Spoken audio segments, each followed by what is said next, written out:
Welcome to Pax Britannica. Season 2, Episode 49. Unfortunate Madness.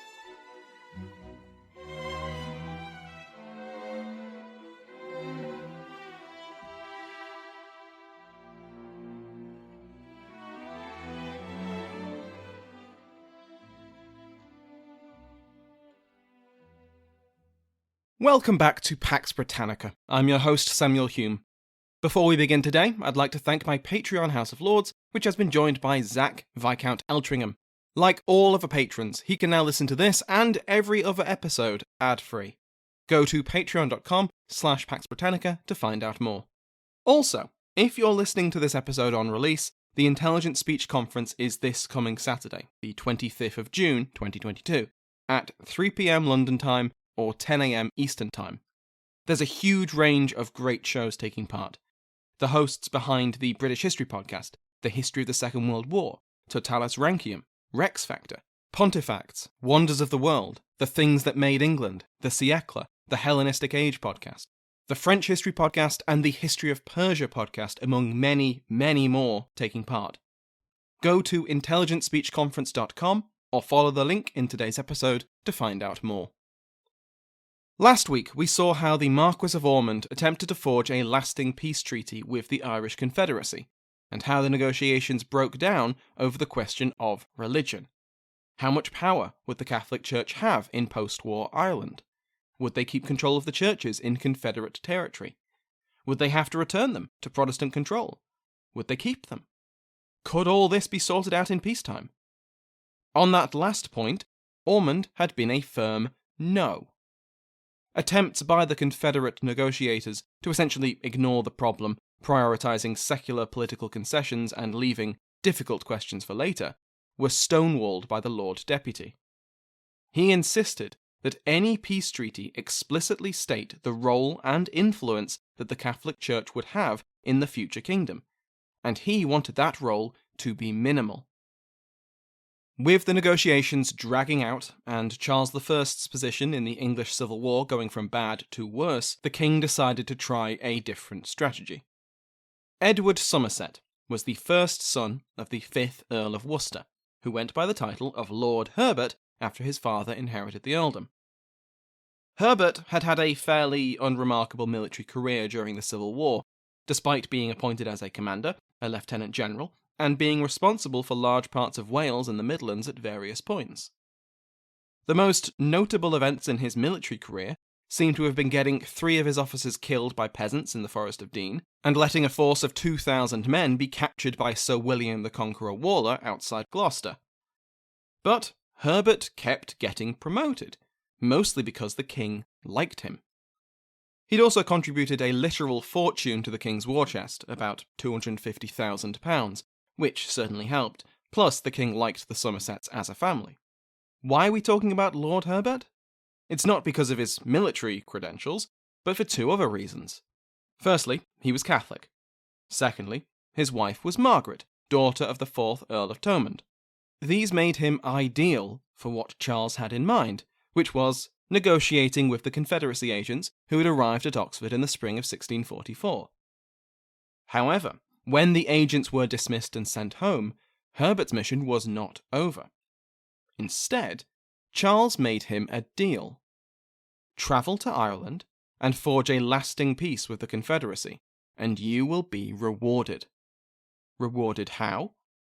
Well, his son, Henry, would be married to Charles's daughter Elizabeth. This was an incredible reward, and it only got better, because naturally a princess couldn't marry the grandson of a mere earl. Herbert would be made the Duke of Somerset. There hadn't been a Duke of Somerset since the Lord Protector Somerset lost his head in 1552. Promotion up several rungs of the peerage and marriage into the royal family was a really good offer, though naturally it was all just promises right now. For starters, Elizabeth was in no position to get married anytime soon. She was a prisoner of Parliament and 9 years old. In the meantime, Herbert was made the Earl of Glamorgan, so from now on we're talking about Glamorgan. On the 12th of March 1645, Glamorgan received a warrant giving him full authority to negotiate a peace with the Confederacy on whatever terms they wanted. All hush-hush, obviously. This was political dynamite, not least for Ormond, who had only recently been told that he had full authority over the peace negotiations. The king insisted to Ormond that Glamorgan was absolutely subordinate to the Lord Deputy, and even threw some shade at the new Earl, quote, "His honesty or affection to my service will not deceive you, but I will not answer for his judgment." End quote. Glamorgan set sail on the 25th, but in an omen of what was to come, he was shipwrecked and so only made it to Ireland in late June. There is some debate in all of this. Glamorgan's new title, for example, wasn't official until January 1646, and whether Charles would have followed through on his deal in the event Glamorgan succeeded is unknown. What's also unclear is whether Charles ever expected, or even wanted, Glamorgan to succeed. Giving the Confederacy a free hand to decide the peace terms would be an existential threat to the Church of Ireland. Everything else we've seen of Charles suggests his deep commitment to Church of England Protestantism, and by extension to the Church of Ireland. That's not even touching on the reaction this would have among his Irish Protestants or his subjects in England and Scotland. So, what the hell is Charles up to? In his biography of Glamorgan, Stephen Roberts suggests that Charles was allowing the Glamorgan mission to proceed as a dimension in a complex royal game of diplomacy. Glamorgan set off for Kilkenny on the 6th of August, and within 3 weeks, the first Glamorgan Treaty was agreed on the 25th of August. Would you believe it? But essentially giving the other party everything they want makes negotiation really quick. And when I said this would be political dynamite, I wasn't exaggerating. All penal laws against Catholics were to be repealed. Catholics would be entirely beyond the jurisdiction of the Protestant Church and returned to the jurisdiction of Rome and the Pope. In effect, it solved many of the thorny clerical issues which were holding up the Ormond peace negotiations by surrendering the principle of a single-state church. This is exactly what the Irish Catholic hierarchy wanted. Restoration and security of church property, and therefore the resources and infrastructure to operate in the kingdom, and freedom from the state-church jurisdiction. In a sense, it was an Irish Treaty of Nantes. In return, 10,000 Catholic soldiers would be raised and placed under Glamorgan's command to fight anywhere in the three kingdoms. Glamorgan insisted that the treaty had to remain secret, to resolve the politically unacceptable problems in the shadows, and allowing Ormond's public treaty to answer for the secular issues. Secrecy was key. So we have this bizarre situation where Ormond probably knew what Glamorgan was up to, but had to pretend he didn't. It's possible that Ormond had nothing but suspicions, based on how the king kept insisting to Ormond that he had his sovereign's full and exclusive support, and how Glamorgan kept his correspondence with the Lord Deputy nice and vague. But Siochrú makes the convincing argument that Ormond must have known something. The treaty was meant to be secret, but we see a sudden and dramatic shift in opinion within the General Assembly towards a peace with Ormond. This suggests that even if the treaty wasn't shown to the Assembly, they knew it existed, and they had a very good idea of what was in it, and so they were happy that it resolved their primary objections to an Ormond peace. And this is a lot of people to keep quiet, and many of them were in contact with Dublin and with Ormond. It also seems that Glamorgan and Ormond went out of their way to avoid putting any incriminating evidence onto paper, and the absence of details in their correspondence, Glamorgan not telling his supposed superior what he's agreeing to, and Ormond not insisting too hard that he spill the beans, is itself suspicious. At least once, Glamorgan wrote in a letter that the information he was sending Ormond was too dangerous to put on paper, and instead the man carrying it would explain it all in person. After the Glamorgan Treaty was agreed, a key change in personnel took place within the Confederacy. This change was the supplanting of the chief papal representative in Ireland. Pier Francesco Scarampi had been an effective, though restrained, papal representative. His very presence gave the Confederation a clear spiritual rallying point. Clearly, the Vicar of Rome was on their side. But Scarampi led the Irish clergy through advice and persuasion, and, as happened over the First Glamorgan Treaty, he was overruled by native Irish concerns. His position, which was backed up by Rome, was that keeping these terms a secret was insulting to the papacy and to Catholicism, and that it would effectively divide the Confederacy's secular and clerical wings. If a public peace with Ormond satisfied their secular demands, but their clerical demands were kept secret, the king could effectively ignore the Glamorgan Treaty by denying its legitimacy. And if the secular Confederates had been appeased, they might not join the bishops in demanding the Glamorgan terms were fulfilled. And perhaps Scarampi had realised Charles's intention behind the Glamorgan mission. But Scarampi's opposition to the treaty was muted. The Irish bishops who were deliberating over the terms agreed to them by a majority of 1. Scarampi explained his position best when writing back to Rome, but when actually trying to convince the Irish bishops, he was much more passive. The bishops obviously asked his opinion. He was the representative of the Pope, and Scarampi gave his opinion. But first he made clear that they were obviously eminently qualified to make their own decisions. They didn't need his opinion, but if they wanted it, he didn't like the Glamorgan Treaty. And anyway, he had not been given instructions to approve 2 separate treaties which divided secular and spiritual concerns, and so he couldn't approve the Glamorgan Treaty anyway. This kind of passive-aggressive approach didn't work, however, and the bishops ignored his advice. As Táig O'Hanrachain puts it, quote, Scarampi was a shy man who, as he grew older, became steadily more and more averse to wielding authority.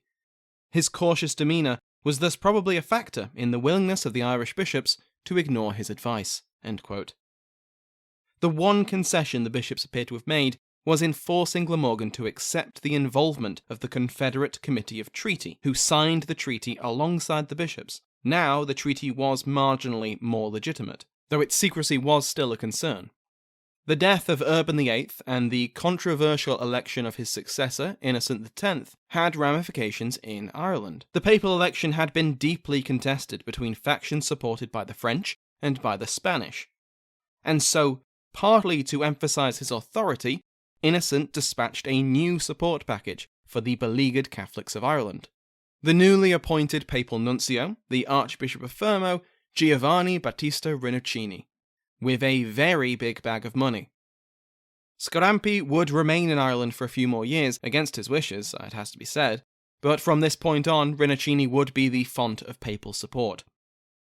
Rinuccini's journey to Ireland was also part of Innocent's campaign to establish himself. Since the French had opposed his election, the nuncio stopped in Paris for a few months. Cardinal Mazarin, who had taken Cardinal Richelieu's place as the paramount statesman of France after the latter had died, was leading the regency government of the future Sun King Louis XIV. Mazarin had led the opposition to Innocent's election, but he could hardly reject the visit of a papal nuncio. Yet his 4-month stay in Paris didn't really help, and Rinuccini moved on. He arrived in Limerick on the 12th of November 1645, and set about making his mark on Irish history. Rinuccini was not Scarampi. He was clever, competent, and a shrewd diplomat, completely at ease wielding the papal authority he had been granted.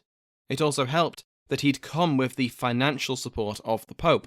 He was prepared to assert his influence over not just the Irish clergy, but the Confederacy as a whole.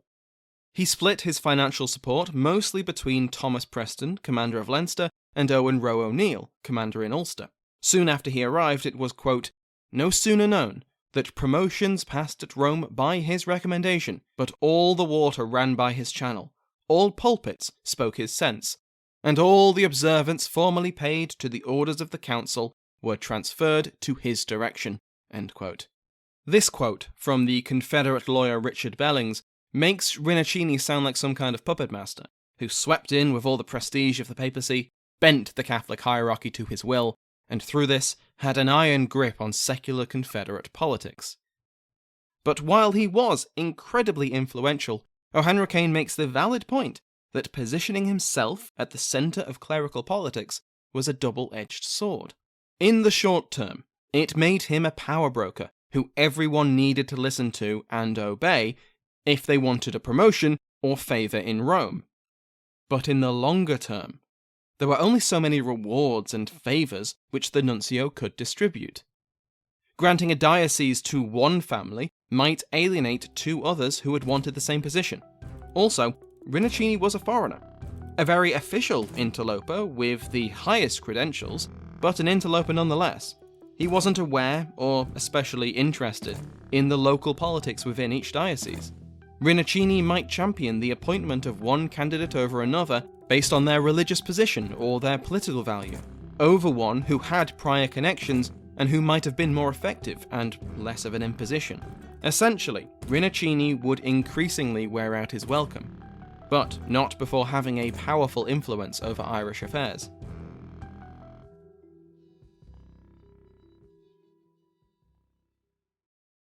When Rinuccini met Glamorgan, he was not impressed by the previous treaty, and he demanded further concessions, which the Earl agreed. Charles would never appoint a Protestant Lord Deputy.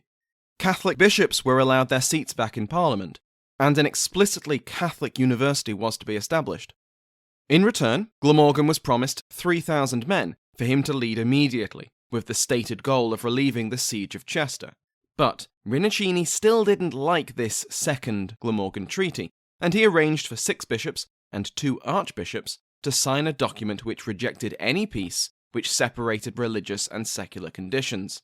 This is one of the stark contrasts between Scarampi and Rinuccini, because many of these bishops now rejecting the Glamorgan treaty had accepted it just a few months before. O'Hanrahan points out that this was before Glamorgan's credibility was mortally wounded, and so he considers the nuncio's influence as the key element to this reversal. Now, I just mentioned that Glamorgan's credibility would be wounded. Well, the political dynamite that was the secret treaty duly exploded in everyone's face once the secret treaty stopped being so secret. In October 1645, the Catholic Archbishop of Tuam was killed in a skirmish between his men and a force of Covenanters, and in his baggage was a copy of the first Glamorgan treaty. The Scots read it, were horrified, and sent it on to Dublin, Edinburgh, and London. The news reached Dublin shortly after the Earl of Glamorgan. He'd rushed to the capital after concluding the new agreement with Rinuccini, and sought Ormond's permission to take command of the 3,000 men he'd now been promised. Instead, he was brought before the Lord Deputy and accused of treason by Lord Digby, clapped in irons, and imprisoned in Dublin Castle. The Lord Deputy made a great show of not knowing about Glamorgan's negotiations and feeling betrayed, and maybe that's true? It's possible that Ormond had trusted Charles's word, and now was furious that he'd been lied to and made to look like either a traitor to his faith or a fool. Lord Digby reported to the English Privy Council. Digby describes how Ormond had almost settled a peace with the Confederates, which is a bit of a fudging of the truth, and opened up a new font of manpower for the king in England, when, quote, "the unfortunate madness, for I can give it no other name, of my Lord of Glamorgan, and the necessary proceeding thereupon, cast all things back into a posture as uncertain and more dangerous than ever." End quote. When the English Parliament got a hold of the treaty, they too were horrified and published it far and wide. Yet again, it seemed that the king was willing to sacrifice Protestantism in Ireland and maybe even his 2 other kingdoms. So naturally, Charles made a very public disavowal of the treaty on the 29th of January. He also wrote to Glamorgan and rebuked him for not listening to Ormond, which must have been something of a slap in the face. The Lord Deputy left Glamorgan to stew for about a month, and then charged him a £40,000 bail, paid for by, among others, Clanrickard and Antrim, and Glamorgan was free. But his reputation was in tatters, and when the news arrived that Charles had publicly disavowed Glamorgan and his treaty, his time in the spotlight came to an end. The armies raised by the Confederates and promised to Glamorgan were diverted elsewhere. He was returned to the negotiating team, but his primary purpose, to offer concessions which Ormond could or would not, was impossible now. He was tainted with a charge of treason, which had not been formally revoked, and the king had publicly denounced him and his efforts. Why would Rinuccini, or any Irish bishop, believe that Glamorgan could satisfy any promises he made? He was about as useful as a chocolate teapot. The Earl would remain in Ireland for the next few years, occasionally commanding armies, but he could well and truly forget any royal marriage for his son.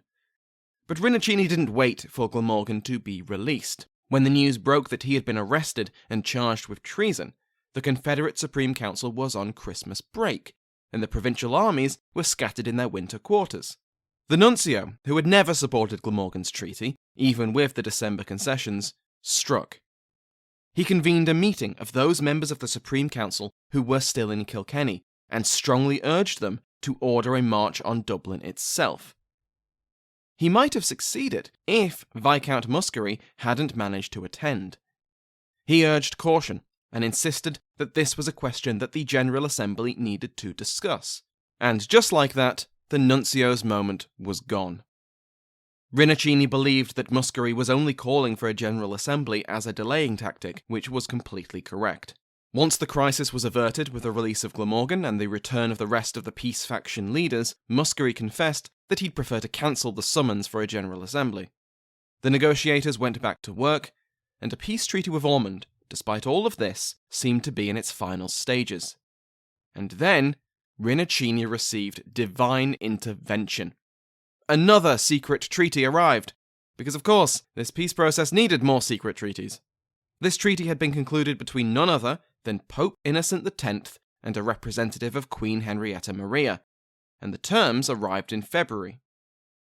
In return for 100,000 crowns of papal money, the Royalists would restore the Catholic hierarchy in Ireland, restore church property to Catholics, allow free and public exercise of religion to Catholics, annul all penal laws since Henry VIII's Reformation, concede the independence of the Irish Parliament from the English, appoint Catholics to the principal offices and military strongholds in Ireland, unite their forces with the Confederacy against the Covenanters and the English parliamentarians, with the Confederates dispatching 12,000 troops to England immediately. Wow. 100,000 crowns is a bargain for all of that. Then again, Charles's position in England was collapsing. More on that next time when we return across the Irish Sea.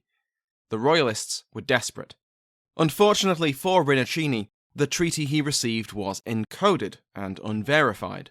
An original copy, complete with verification of its authenticity, was on the way, but until it arrived, the Supreme Council was unwilling to act on the Roman treaty. Instead, a compromise was reached.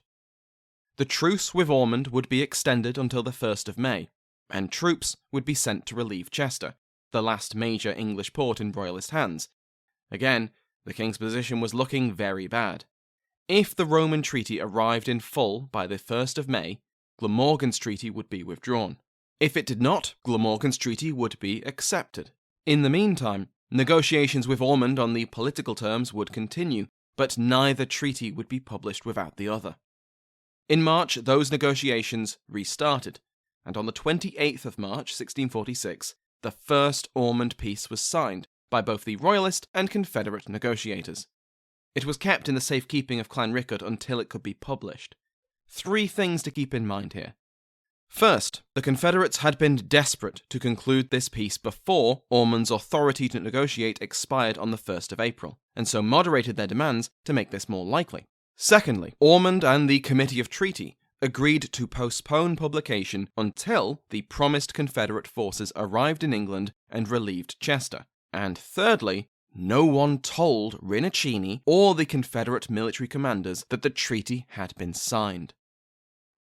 As Siochrú puts it, quote, subterfuge and deceit characterized the following 4 months until the publication of the treaty, as each faction tried to outmaneuver the other, end quote. With the king's position looking worse by the day, the Confederacy was reluctant to send any forces across the sea just to be defeated, killed, or taken prisoner and then killed. A 1644 parliamentary ordinance demanded the summary execution of any Irishman or any Catholic from Ireland fighting in England. Instead, early in April, the Supreme Council decided to use the soldiers previously earmarked for England to fight in Munster against parliamentary forces. Even with the peace signed, negotiations continued. Ormond was informed that if he published this secular peace, the Confederacy would go right ahead and proclaim the Glamorgan peace alongside it. Ormond point-blank refused to accept the Glamorgan Treaty, and he warned the Confederate Council that if they proclaimed it, he would denounce it. The king had already done so, after all. But if the secular peace was published without a corresponding religious peace, the Roman treaty still hadn't arrived, the Confederate clerical faction would be outraged, and Confederate unity would shatter. It was a real quagmire, and the Confederate leadership gathered in Limerick to work out what to do. And when they did so, the fateful news arrived. Charles I, King of England, Ireland, and Scotland, had surrendered to the Scottish army at Newark. The Royalists had lost the English Civil War. What the hell were the Confederacy and the Irish Royalists going to do now?